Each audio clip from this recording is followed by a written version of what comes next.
My daughter started running away at the age of 15, and she had a boyfriend. His name was Chad. We didn't like Chad.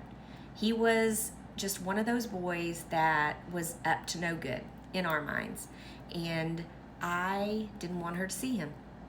But my daughter was very stubborn, and she would just leave.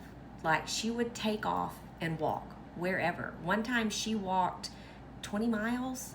It was a long distance. That my husband followed her. I followed him because it was at night, and it was a whole thing. That's a whole other story I'll share later. But she would just take off. Anybody out there who wants to make a comment about why did your daughter have a boyfriend at 15? Why would you let her do these things? I didn't. We didn't. These were things that she did. She would just disappear. We didn't know where she was. I'd take her to school and go to pick her up from school. She's not there. Or most of the time I would get a call from the attendance lady like, she's not here. Where is she? Well, I don't know. I dropped her off. So I don't want anybody coming at me about why did I not do a good job parenting her. Believe me, I've beat myself up enough over that. I don't need that from anybody else. And I've long learned that we did the best we could, and she made her choices, and she's now having to live with her choices. But that's a whole other thing too.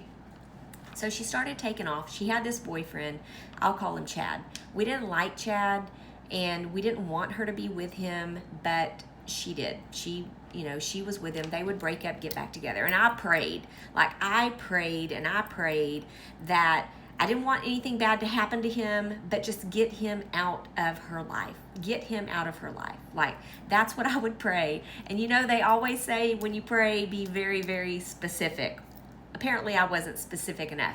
So I would pray to get him out of her life. And he would be out of her life. And then bam, he's back in her life. And then they break up and he's out of the life. And then he's back in the life. Like, a year later, like not just in weeks or whatever. It was like long periods of time.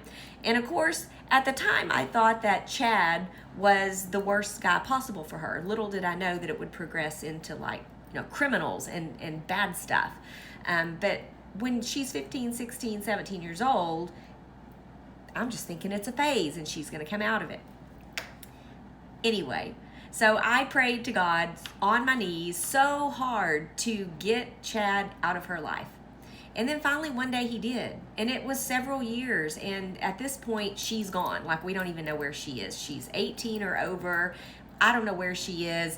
Once she hit 18, I was like, I can't do nothing. Like, it's on you now.